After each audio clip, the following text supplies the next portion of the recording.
بسم اللہ الرحمن الرحیم۔ استنبول، مصنف محمد سعید۔ سلطان نے بری اور بحری فوج کے ساتھ بالائی بندرگاہ پر قبضہ کرتے ہی سمندر کے سب سے تنگ حصے پر پل بنانے کے احکام صادر کر دیے۔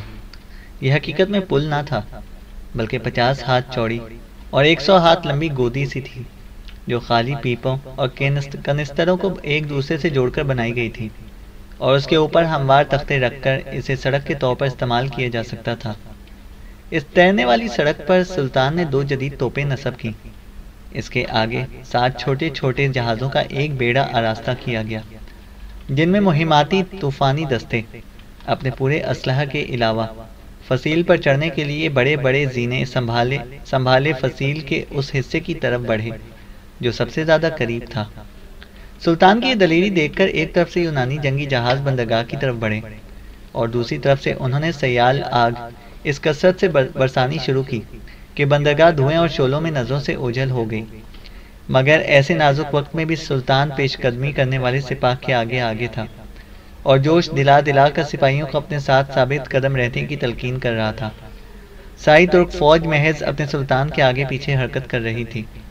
یونانی جہازوں نے اس تیرتی ہوئی سڑک کو ڈبونے اور یونانی توپوں نے آتش بازی کے ذریعے سے جلانے کی انتہائی کوشش کی۔ کیسر جولین جسٹینیانی، کارڈینل آئیسڈور اور تھیوڈورا سب کے سب نیل کے اس حصے پر آ گئے جس طرف ترک فوج بڑھ رہی تھی۔ ان میں ہر ایک نہ صرف یونانی توپچیوں کے دل بڑھا رہا تھا، بلکہ جس سے ممکن ہوا وہ خود بھی توپ داغ دیتا۔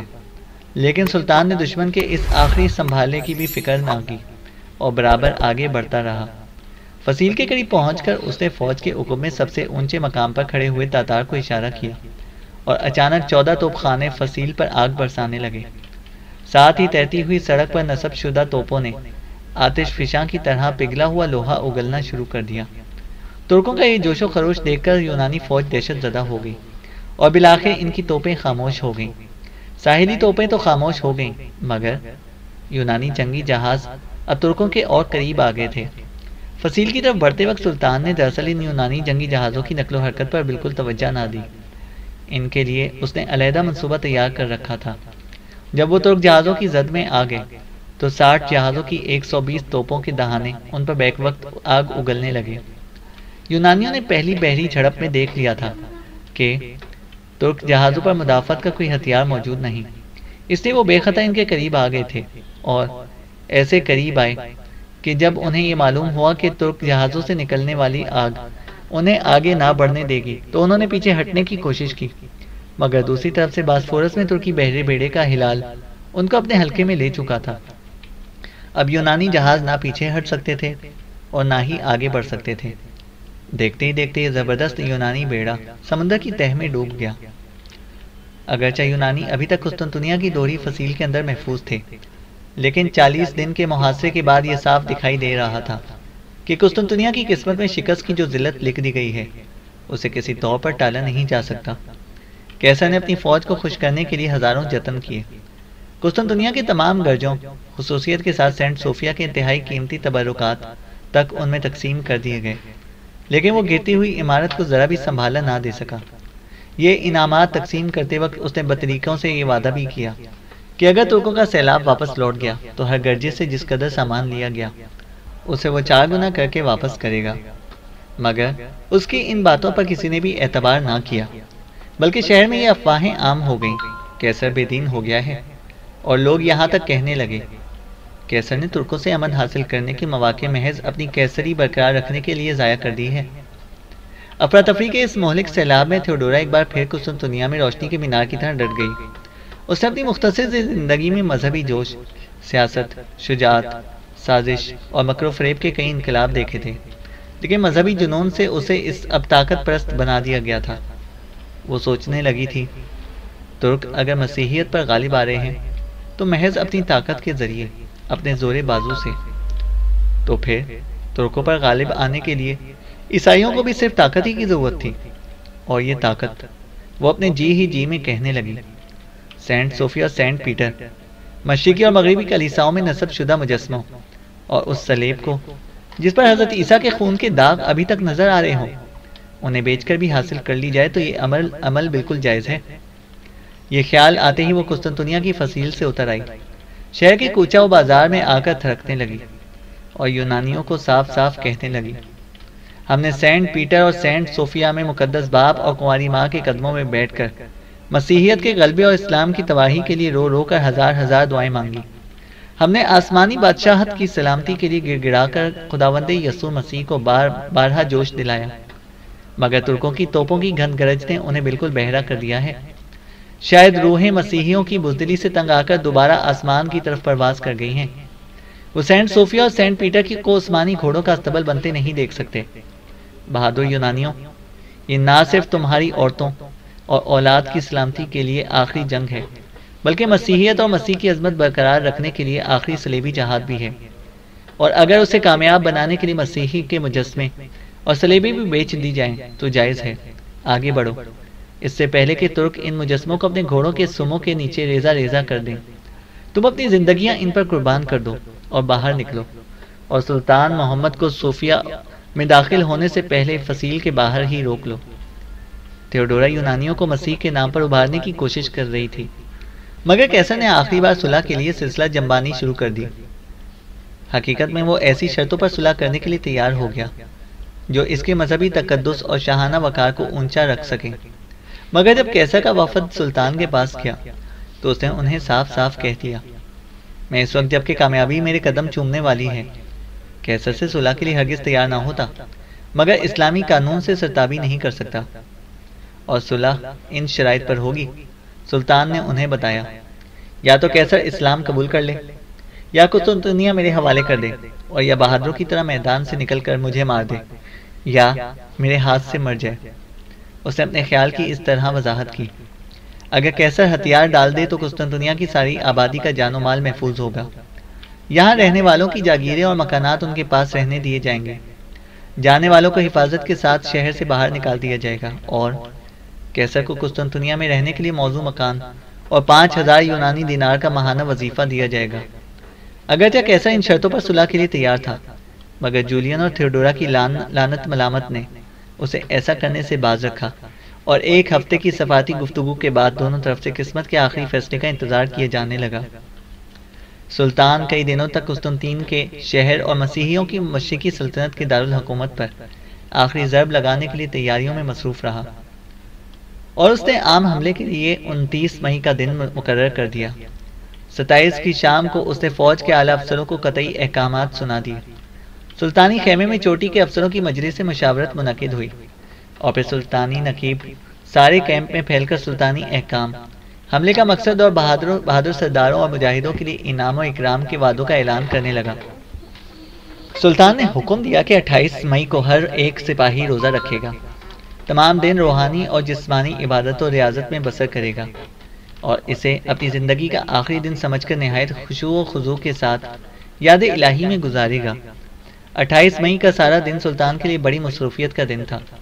صبح سے درویشوں، سپاہیوں اور سرداروں کا تانتا بن گیا، جو 29 مئی کو دشمن سے دست بدست جنگ کی اجازت لینے آتے تھے۔ شام کی نماز کے لیے ہر ایک سپاہی کو صرف ایک ہی مقام پر جمع ہونے کا احکام صادر ہو چکا تھا۔ یہ مقام سلطانی خیمے کے سامنے کا میدان تھا، جہاں افطاری کا انتظام سلطان نے صرف خاص کیا تھا۔ نماز سے فارغ ہونے کے بعد سلطان نے فوج کے سامنے ایک مختصر سی تقریر کی، جس میں زیادہ زور صرف اس بات پر دیا گیا تھا کہ قسطنطنیہ ہی وہ شہر ہے جس پر مسلمان حضرت عثمان کے زمانے سے برابر حملے کرتے چلے آئے ہیں، اور چونکہ پیغمبر اسلام نے مسلمانوں کے ہاتھوں اس شہر کی فتح کی خوشخبری سنائی ہے، اس لیے ہمیں سرکار دو عالم کی حدیث کے احترام میں اپنی جان قربان کر دینی چاہیے۔ اپنی تقریر ختم کرتے ہوئے اس نے اگلی شام تک زندہ رہنے والے ہر سپاہی سے دگنی تنخواہ کا وعدہ کیا اور کہا، شہر کے گرجے، مدرسے اور دوسری عمارتیں سرکاری تصور کی جائیں گی، اور ان میں سے کسی چیز کو ہاتھ نہ لگایا جائے۔ شہر میں داخل ہوتے وقت اسلامی جنگی قانون کو قدم قدم پر ملحوظ رکھا جائے۔ شہر کے تمام خزانے، نقد سکے، سونا چاندی اور جواہرات پر تمہارا حق ہے۔ میری سلطنت بے شمار صوبوں پر مشتمل ہے۔ جو بہادر سب سے پہلے قسطنطنیہ میں داخل ہوگا اسے سب سے زیادہ خوشحال اور مالدار صوبے کی حکومت بخشی جائے گی، اور جو شخص اس جہاد میں کام آئے گا وہ ان مادی آسائشوں اور فانی عزت و شہرت سے کہیں زیادہ نعمتیں حاصل کرے گا۔ اور کیسر نے بھی یونانی سرداروں اور اتحادی بہادروں کو محل میں طلب کیا تاکہ انہیں کل کے حملے کی تفصیلات سے آگاہ کر کے قسطنطنیہ کے دفاع کے لیے تیار کرے۔ اس کی آخری تقریر سے صاف معلوم ہوتا تھا کہ گویا وہ صدیوں پرانی عظیم الشان رومی سلطنت کا جنازہ دیکھ رہا ہے۔ اس نے مردہ سلطنت کے جنازہ برداروں سے کئی قسم کے وعدے کیے، ان کا دل بڑھایا اور ان کے دل میں اس امید کی چنگاری کو روشن رکھنے کی انتہائی کوشش کی جو خود اس کے دل کی گہرائیوں میں بجھ چکی تھی۔ مسیحیوں کی زمینی بادشاہی ایک افق سے دوسرے افق تک تاریخ تھی، اور انجیل یا کلیسا نے ان لوگوں کے سامنے آئندہ زندگی کا کوئی تصور پیش نہ کیا تھا جو اپنے ملک اور قوم کی حفاظت کرتے ہوئے میدان میں کام آئے۔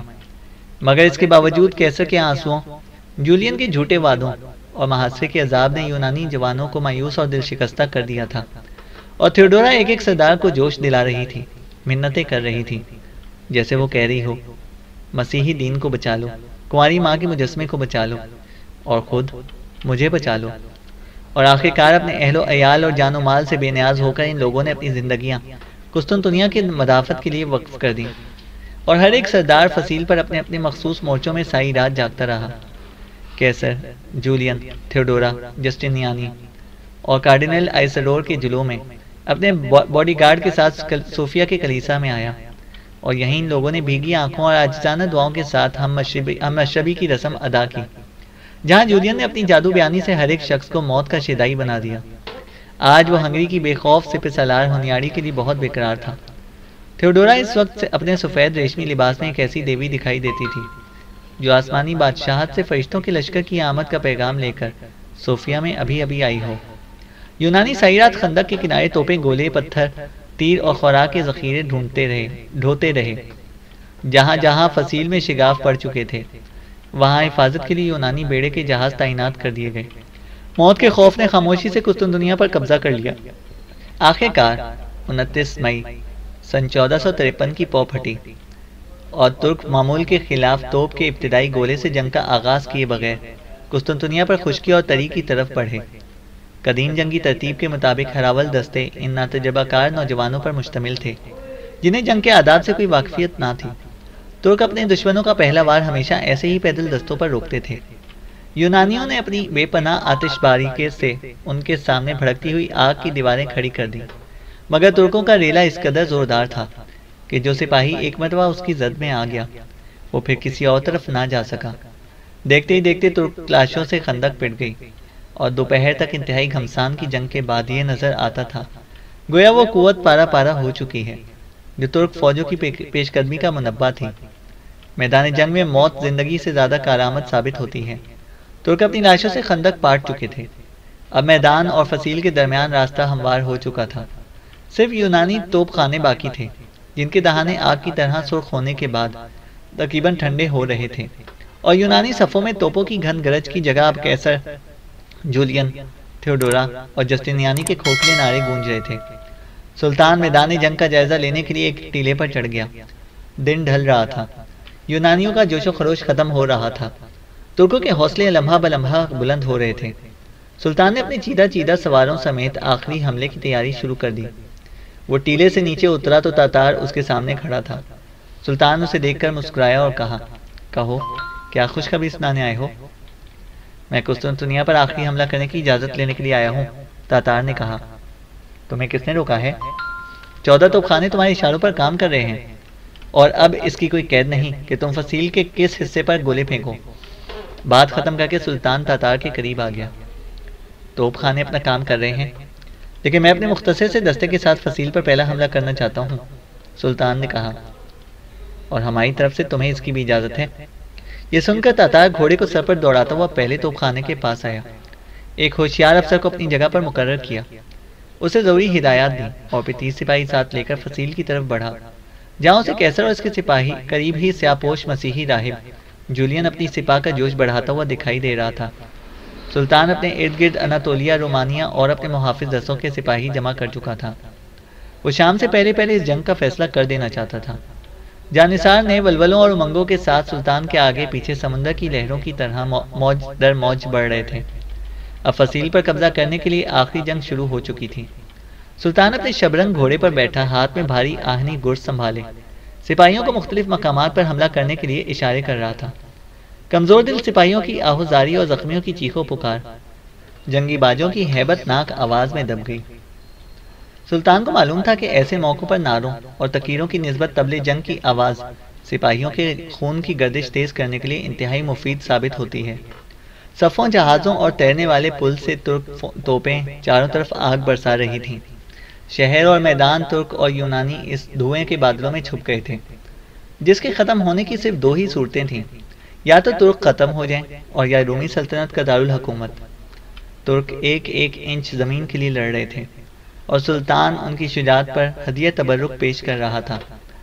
جہاں 10,000 جانباز مرنے اور مارنے کا عہد کر کے میدان میں بجلیوں کی طرح لپک رہے ہوں، وہاں خون، موت اور لاشوں کے علاوہ اور کچھ دکھائی نہیں دے سکتا۔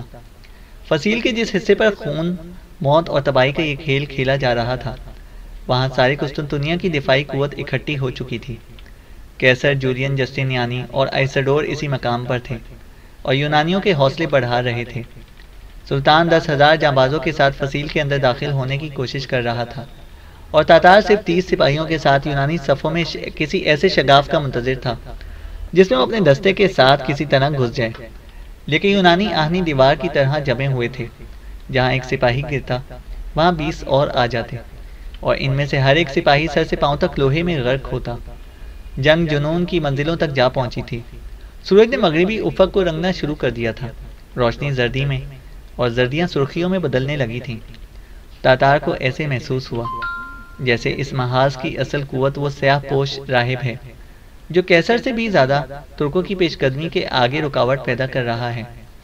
اس نے ارجمن سے کمان لی، تیر چلے میں چڑھایا اور موقع کا انتظار کرنے لگا۔ موقع ملتے ہی اس نے تاک کر ایسا تیر مارا جو جولین کے بازو میں لگا اور وہ ایک دم بیٹھ گیا۔ تیر نکالا، سنبھلا، مگر بوڑھے راہب کے پاؤں اس کے جسم کا بوجھ نہ اٹھا سکے۔ وہ پیچھے ہٹا۔ کیسر نے اسے روکا۔ جسٹینیانی نے اسے سہارا دے کر کہا، تمہارا زخم معمولی ہے مگر خطرہ اپنے عروج پر ہے، یہاں تمہاری زندگی بے حد ضروری ہے، اور پھر جاؤ گے بھی کہاں؟ جولین نے کیسر کو دیکھا اور جواب دیا، مجھے ابھی جانے دو، میں پھر آ جاؤں گا بہت جلد۔ یہ کہتے ہی وہ اندرونی دیوار کے ان شگافوں میں روپوش ہو گیا جو ترکوں کی شدید گولہ باری سے قدم قدم پر نظر آنے لگے تھے۔ جولین کے ہٹتے ہی وہ بہادر سپاہی جو ابھی تک فصیل پر لڑ رہے تھے پیچھے ہٹے۔ تھیوڈورا نے انہیں حوصلہ دینے کی کوشش کی۔ اس نے کہا، بے وقوفو، اپنی جان کو خطرے میں نہ ڈالو، تمہاری سلامتی اسی میں ہے کہ شام تک دشمن کے راستے میں چٹانوں کی طرح جمے رہو۔ تمہاری زندگی اور موت میں عنقریب بہت جلد رات حائل ہونے والی ہے۔ اس ایک رات میں تم اپنے بیوی بچوں سمیت شہر سے جا سکتے ہو۔ اور سپاہی ایک بار پھر اپنے اپنے مورچے میں آ گئے۔ تاتار نے اس فرصت سے فائدہ اٹھایا۔ کیسر فصیل کے معائنے کے لیے آگے بڑھا۔ ابھی تک 100 شاہی محافظ اس کے ساتھ تھے۔ تاتار شروع ہی سے فصیل کے اس حصے پر نظریں جمائے ہوئے تھا جس میں شگاف پڑ چکا تھا۔ جب اس نے کیسر کو 100 محافظوں سمیت اس طرف بڑھتے دیکھا تو اس نے اپنے 30 سپاہیوں سے مخاطب ہو کر کہا، دوستوں، 50 دن کے اس محاصرے کے دوران میں دن رات ایسے موقع کی تاک میں رہا۔ تمہارے سامنے فصیل میں شگاف بھی ہے اور کیسر بھی۔ آؤ ہم نہ صرف یہاں ترک پرچم گاڑ دیں بلکہ کیسر کو بھی زندہ گرفتار کر لیں۔ یقین کرو، قسطنطنیہ کی فصیل پر پرچم گاڑنے اور قسطنطین کے جانشین کے سر سے سنہری تاج اتارنے میں ایسی لذت ہے جس سے محروم ہونے پر تم عمر بھر افسوس کرو گے۔ آؤ، مختصر سی زندگی میں نام پیدا کرنے کے لیے ایسے شاندار موقع بار بار نہیں آتے۔ تاتار ایک ہاتھ میں علم اور دوسرے میں تلوار سونت کر تیزی سے شگاف کی طرف بڑھا۔ کیسر وہاں پہلے ہی پہنچ چکا تھا۔ یونانی محافظ نیزے اور تلواریں سونتے شگاف کے سامنے جم گئے، مگر تاتار اب پیچھے ہٹنا گوارا نہ کر سکا۔ اس نے ارجمن سے کہا، تیروں کی باڑ مارو۔ تیروں کی بوچھاڑ میں تاتار آگے بڑھا۔ شگاف پڑنے کے بعد فصیل مشکل سے اس کے قد کے برابر اونچی رہ گئی تھی۔ وہ کود کر اس پر چڑھا، پرچم گاڑا اور نعرہ مارتا ہوا کیسر پر پل پڑا۔ اس کا نعرہ سن کر تازہ دم یونانی دستے کیسر کے ارد گرد پروانوں کی طرح جمع ہونے لگے۔ قریبی برج سے یونانیوں نے ترکی پرچم پر تیروں اور آتشی گولوں کی بارش کر دی۔ پرچم کی دھجیاں اڑ گئیں۔ لیکن پھر بھی ہلالی پرچم کی چند دھجیاں قسطنطنیہ کی فصیل پر بدستور لہراتی رہیں، جنہیں یونانی شام کے جھٹپٹے میں اچھی طرح اپنی زد میں نہ لے سکے۔ ارجمند دستے کے ساتھ تاتار کے پیچھے پیچھے کیسر کی طرف بڑھا۔ کیسر نے بھاگنے کی کوشش کی۔ تاتار نے ایک یونانی کے ہاتھ سے نیزہ چھین کر کیسر کی پیٹھ پر مارا۔ وہ لڑکھڑایا، گرا اور یونانی ٹڈی دل کی طرح کیسر کی لاش پر جھک گئے۔ تاتار نے پیچھے مڑ کر دیکھا، ارجمند اپنے سپاہیوں کے ساتھ اس کے قریب آ چکا تھا۔ تاتار کے ایک سپاہی نے کہا، شام رات میں تبدیل ہو چکی ہے، ہم فصیل کی اندرونی دنیا سے ناواقف ہیں، یونانی ٹڈی دل کی طرح جمع ہو رہے ہیں اور ہماری مدد کے لیے ایک سپاہی بھی نہیں آ رہا۔ ہم فصیل پر پرچم گاڑنے میں کامیاب ہو گئے، جسے سلطان بھی دیکھ چکا ہوگا، آؤ اب واپس چلیں۔ تاتار نے اسے دیکھا اور کہا، کتنے بد نصیب ہو، آب حیات کے چشمے پر پہنچ کر پیاسے واپس جانا چاہتے ہو۔ کیسر تمہارے سامنے زخمی پڑا ہے، تاج اس کے سر سے گر چکا ہے، میں تاج اٹھائے بغیر واپس نہیں جا سکتا۔ ترک پرچم قسطنطنیہ کی فصیل پر لہرا رہا تھا۔ کیسر چند لمحوں کا مہمان تاتار کے سامنے پڑا دم توڑ رہا تھا، اور اس کا تاج تاتار کی ٹھوکروں میں تھا۔ وہ تاج دیکھ کر اپنے جذبات اور محسوسات کا گلا نہ گھونٹ سکا۔ اسے اپنے گرد و پیش پر نظر ڈالی۔ ارجمند کے آس پاس ابھی تک 20-22 ترک سپاہی بڑی بے جگری کے ساتھ لڑ رہے تھے۔ تاتار کیسر کی طرف لپکا اور اس کا تاج اٹھا لیا۔ کیسر کے اور زیادہ قریب آیا۔ وہ ابھی تک زندہ تھا، لیکن صرف چند لمحوں کا مہمان۔ اس نے کیسر کا تاج اوپر اچھالتے ہوئے ترک سپاہیوں سے مخاطب ہو کر کہا، بہادروں، تمہیں مبارک ہو، ہم جس کام کے لیے آئے تھے اس میں کامیاب ہوئے۔ ترک پرچم ابھی تک فصیل پر لہرا رہے اور کیسر کا تاج میرے قبضے میں ہے۔ اب واپس چلنے کی کوشش کرو، زندہ واپس چلنے کی آخری کوشش۔ تاروں کی نہایت حسین و خنک روشنی میں جب تاتار کیسر کے تاج کے ساتھ فصیل سے باہر نکلنے کی آخری کوشش کر رہا تھا، اس کے زخمی شانے سے رستا ہوا لہو کیسر کے تاج کو رنگین بنا رہا تھا، اور تھیوڈورا راہبہ کے لباس میں فصیل کے قریبی برج پر کھڑی اسے دیکھ رہی تھی۔ وہ سوچ رہی تھی، تاتار نے آج تک اپنی زندگی کے متعلق جس قدر پیش گوئیاں کی ہیں، وہ حرف بحرف پوری ہوئی۔ آج اس کی آخری خواہش بھی پوری ہو چکی ہے، مگر خود میری حسرتوں کا کیا انجام ہوگا؟ یہ صدمہ اس کے لیے ناقابل برداشت تھا۔ وہ نیزہ لہراتی ہوئی اور گلے کی پوری قوت سے چلاتی ہوئی برج سے اتری۔ فلپ اور سکندر کے بیٹوں، جولیس سیزر اور قسطنطین اعظم کی عزت کے محافظوں، صلیب کے علم برداروں، وقت کی بے رحم کمان سے چھوٹا ہوا تیر دوبارہ پلٹ کر نہ آئے گا۔ رومت الکبریٰ کی عظمت رفتہ کی آخری نشانی کیسر کا تاج قسطنطنیہ کی دیواروں سے نکل کر کبھی واپس نہ آئے گا۔ زندگی کا انجام موت ہے، زندگی لوٹ کر نہ آئے گی، نام باقی رہ جائے گا۔ آگے بڑھو اور دشمن کے ہاتھ سے تاج چھین لو۔ ایک حسین عورت کے ہونٹوں سے نکلے ہوئے یہ الفاظ جیسے آگ کی چنگاریاں بن گئے۔ تھیوڈورا نے جیسے وہ بند توڑ دیا جس کے ارد گرد صدیوں سے پانی جمع ہو رہا تھا۔ ایک لیلا اٹھا جو قسطنطنیہ کی منہدم دیواروں، پتھروں اور اینٹوں اور یونانی سپاہیوں کی لاشوں کے اوپر بہتا ہوا ترکوں کی طرف بڑھا۔ تاتار کی طرف لپکا، مگر تاتار جا چکا تھا۔ کیسر کی آنکھیں ہمیشہ کے لیے بند ہو چکی تھیں، مگر تھیوڈورا کی آنکھیں اب بتدریج کھلنے لگی تھیں۔ آج اسے اپنی طاقت کا بھرپور احساس ہو رہا تھا۔ اس نے اپنے خالی ہاتھوں سے اپنا دل ٹٹولا، اپنی روح کی گہرائیوں میں جھانکنے کی کوشش کی۔ اس کی بے شمار حسرتوں، ارمانوں، امیدوں، خواہشوں اور امنگوں کے بے ترتیب ملبے میں سوائے تاتار کے اور کچھ بھی دکھائی نہ دیتا تھا۔ وہ ایک بہادر دشمن تھا، وہ ایک سچا دوست تھا، وہ مرد میدان تھا۔ حقیقت میں وہی تھیوڈورا کی زندگی کا ساتھی تھا۔ تھیوڈورا کے دل سے جیسے ایک حبک سی اٹھی اور وہ نمناک آنکھوں سے اس بہادر سپاہی کو دیکھنے لگی جو ہزاروں رومیوں کی موجودگی میں ان کے بادشاہ کا تاج چھین کر لیے جا رہا تھا۔ سلطان فصیل پر لہراتا ہوا اسلامی پرچم دیکھ چکا تھا۔ شام کے قریب یہ کامیابی حقیقت میں بہت بڑی کامیابی تھی، مگر اس وقت فصیل کے اندر داخل ہونا مصلحت کے خلاف تھا۔ یونانیوں کا زور ٹوٹ چکا تھا، لیکن پھر بھی صبح تک انتظار کے سوا اور کوئی چارہ نہ تھا۔ اس نے فوج کو واپسی کا حکم دینے سے پہلے اس مقام پر نظر ڈالی جہاں تاتار اپنے دستے کے ساتھ موجود تھا، اور اب تاتار کو اپنی جگہ پر موجود نہ پا کر سلطان پریشان سا ہو گیا۔ یونانی فصیل کے اس حصے پر بھی ابھی تک آگ برسا رہے تھے جہاں تاتار کیسر کے تاج کے ساتھ واپس آنے کی کوشش کر رہا تھا۔ سلطان سوچنے لگا، یونانی اس دیوانگی سے کیوں آگ برسا رہے ہیں؟ فصیل پر یہ پرچم کس نے گاڑا؟ تاتار کہاں ہے؟ سلطان کو پریشان دیکھ کر قزل پاشا بولا، میں نے تاتار کو اس شگاف میں داخل ہوتے تو دیکھا تھا، مگر واپس آتے نہیں دیکھا۔ سلطان تیزی سے اس شگاف کے قریب آیا۔ آتشی گولوں کی روشنی میں سلطان نے دیکھا سینکڑوں یونانی جمع تھے۔ یہ خطرناک بات تھی۔ سلطان نے حکم دیا انہیں فوراً منتشر کیا جائے۔ ترک تیر اندازوں نے باڑ ماری، یونانی منتشر ہونے لگے اور تاتار اپنے سپاہیوں سمیت کیسر کے تاج کو اچھالتا ہوا نظر آیا۔ تاتار کو سلامت دیکھ کر سلطان مطمئن ہو گیا۔ وہ تیزی کے ساتھ سلطان ہی کی طرف آ رہا تھا۔ جب وہ قریب آیا تو سلطان نے مسرت بھری آواز میں اسے خوش آمدید کہا۔ تاتار نے جھک کر کیسر کا سنہری تاج سلطان کی خدمت میں پیش کیا، جسے دیکھ کر سلطان خوشی سے چلایا، کیسر کا تاج! تاتار، واقعی تم نے آج بہت بڑا کارنامہ سر انجام دیا ہے۔ زندہ باد، تم انعام کے مستحق ہو۔ تاتار نے مسکرا کر ایک بار پھر سلطان کا شکریہ ادا کیا۔ مرحبا تاتار، مرحبا۔ سلطان نے تاتار کے ہاتھ سے تاج کو قبول کرتے ہوئے کہا، کیسر کا کیا انجام ہوا؟ وہ مارا گیا عالیجا، تاتار نے کہا۔ تم آج سے قسطنطنیہ کے گورنر مقرر کیے گئے ہو، سلطان بولا۔ سلطان نے تاتار سے ہاتھ ملایا اور جس قدر افسر سلطان کے قریب موجود تھے سب نے تاتار کو ہدیہ تبرک پیش کیا۔ تاتار کا ایک ہاتھ غیر ارادی طور پر کندھے کی طرف اٹھا جہاں سے ابھی تک خون بہہ رہا تھا۔ جب سلطان کی نظر تاتار کے کندھے پر پڑی تو اسے شاہی جراح سے مخاطب ہو کر کہا، تم تاتار کے خیمے میں جا کر اس کی مرہم پٹی کرو۔ اور پھر تاتار سے کہا، تم آرام کرو، تمہاری کامیابی کی یاد میں ہم ترک سپاہ کو ایک شاندار دعوت دے رہے ہیں، ہمیں یقین ہے کہ تم اس خوشی میں شریک ہو سکو گے۔ 19واں باب، استنبول۔ ہنگری کے دارالحکومت بوڈا کی فضا آج پھر جوشیلے نعروں سے گونج اٹھی تھی۔ سینٹ نکولاس کے چوک میں مسلح فوجوں اور رضاکار دستوں میں بتدریج اضافہ ہو رہا تھا۔ پاپائے روم کے نائب کارڈینل جولین کی آواز یہاں پہنچ چکی تھی۔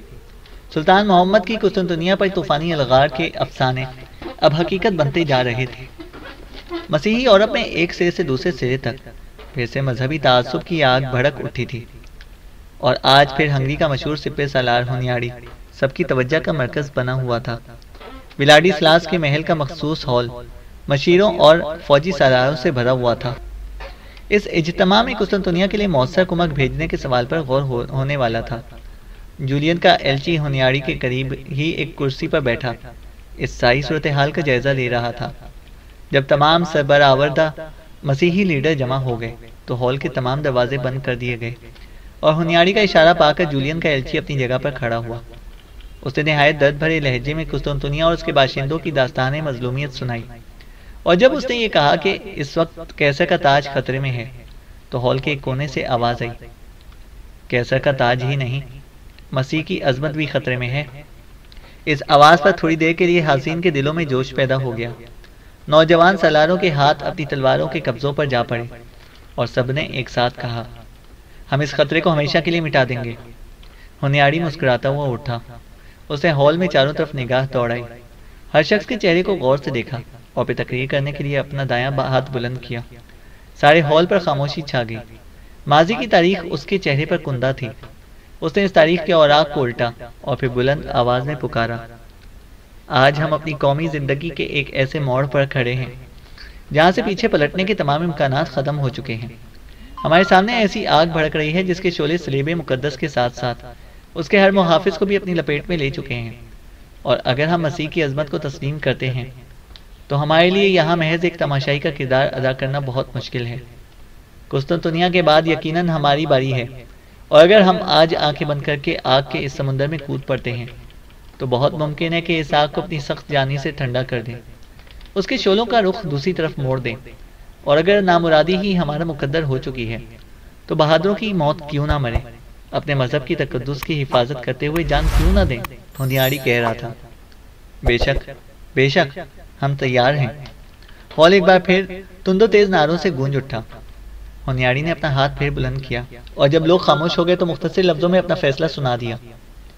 آنے والی رات کے آخری حصے میں ہمیں نہایت خاموشی کے ساتھ یہاں سے کوچ کرنا ہوگا۔